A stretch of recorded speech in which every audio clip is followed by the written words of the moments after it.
Hello, welcome to our channel. Today, we're going to talk about a very special topic introducing our risk theory course. The subject is called To Bet or Not to Bet? That's the question.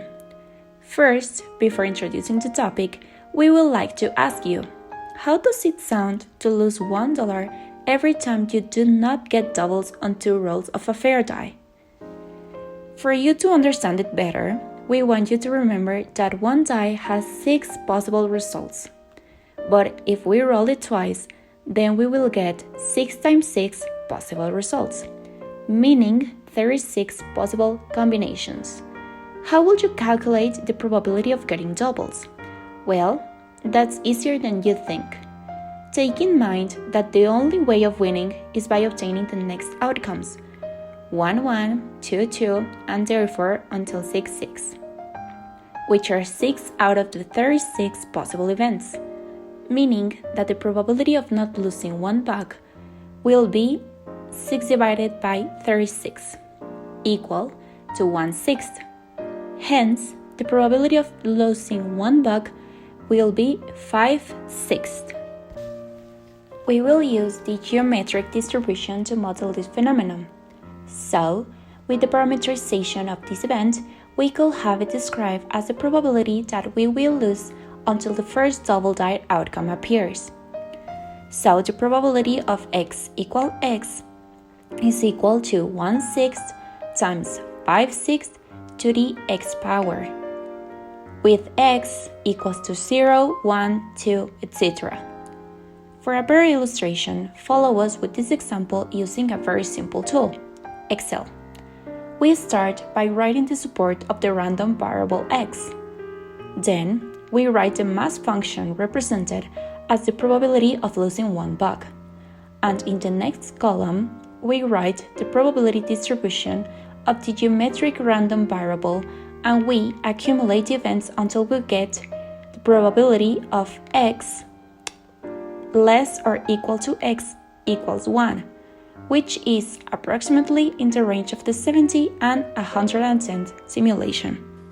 Now, with this in mind, it is the perfect time to make a beautiful dispersion graph out of it. This is the result. You can see it on the image. Notice that indeed it converges to 1. For the next exercise, we are going to simulate the losses. To make this simulation, we are going to generate random numbers from 0 to 1 in a particular column. In order to get a more precise number of losses and simulate it better, we will rely on the law of large numbers. Remember that the law of large numbers states that in order to describe the average of a particular result, we need to perform the experiment a generous amount of times. Once the random numbers have been generated, with the help of the inverse transform technique, we will proceed to look up for each random number in the column of the density function, and it will return a value between the support of the random variable x, which is x equals from 1 to 100. Remember that the random number that is being searched will be an approximation, for it is extremely difficult to coincide with the exact value. With the help of Monte Carlo technique, we have simulated 100,000 of times this particular process, and now is the perfect time to calculate the corresponding probability. We obtain the corresponding probability by counting how many times each number of the supports appeared in the whole simulation of losses, and we divided it by the total number of simulations. Here, you can see the formula. With the help of a graphic, we see that this probability looks pretty similar to the geometric dice distribution made before. This is because the probability of large x equals small x resembles 0 less equal than mu less than the probability of large x less equal than 0, which is equal to 0, and so on until the end loss. This computation is just a great example of what we call the weak law of large numbers. Because we have a huge amount of random variables which are independent and identically distributed. Then the average of those simulations has a distance that will suddenly tend to zero from the mean as we increase the number of simulations.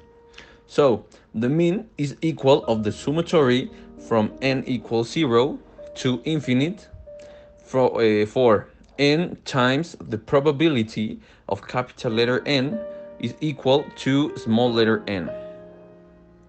Also define capital letter N with accent mark and subscript k is equal to n1 plus n2 plus as far as nk. All of that divided into k. Then for any positive number epsilon, the probability of the absolute value of the capital letter N with accent mask and subscript k minus the mean is higher than epsilon. This tends to 0 when k is large enough. Now, we would like to know what the expectation of the loss is, and for that, we will calculate it with the help of the sum product function with the column corresponding to the support of the random variable x and with the column corresponding to the probability of capital letter X equals to small letter x. We can confirm that indeed the expectation is correct. For as far as we remember, if x follows a geometric distribution with parameters p, then the expected value of x is q divided into p.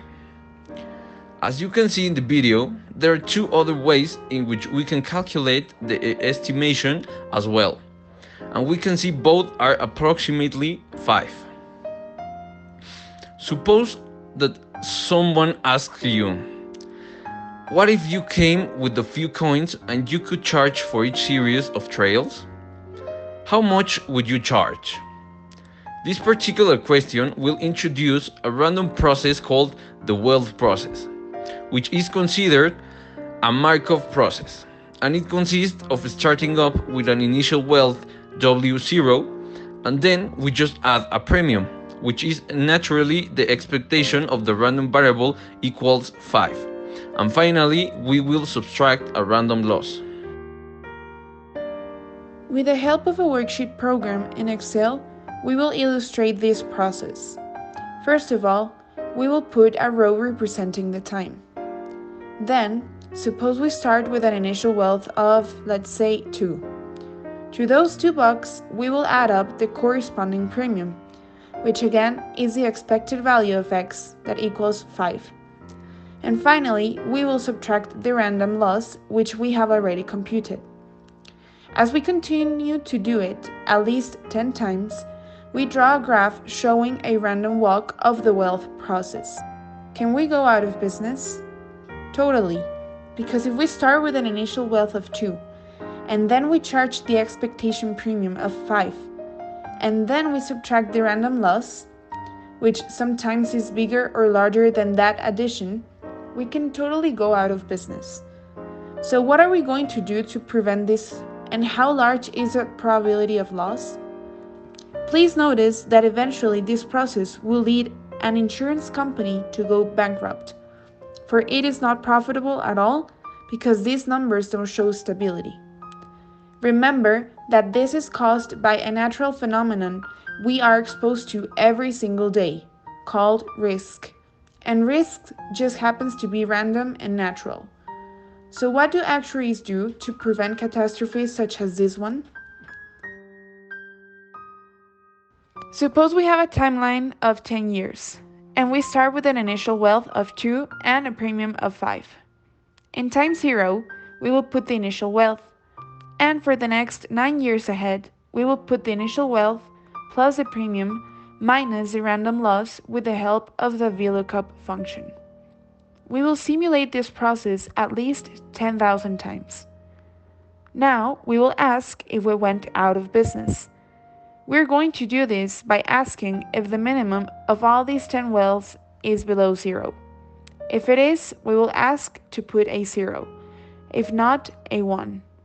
Remember that 0 is a representation of the loss. Now, it is a perfect time to calculate the loss probability or the probability of ruin by calculating the average of that column, or by simply counting how many zeros we have got and dividing them by the total amount of simulations. We can see that approximately the probability of x equal to 0 is 64.66%, which is extremely high and will show insolvency. For that, it is really important to change criteria. We saw that if we charge the expected premium, a company will go broke, as well with initial wealth of 2. So, what if we play with numbers until we get the smaller probability of win? After a few trials, we came up with the idea of charging a premium of 10 and starting up with an initial wealth of 25, so that our probability of x equal to 0 will be as close to 0.65%. That is actually pretty low and will be eventually show stability, profitability, and solvency. All this being said, it allows us to firmly believe that actuaries can indeed prevent catastrophe thanks to our previous knowledge in probability, statistics, and now risk theory. So, thank you for watching this video. We hope you enjoyed it, and remember to always have a great attitude towards risk. See you in our next video.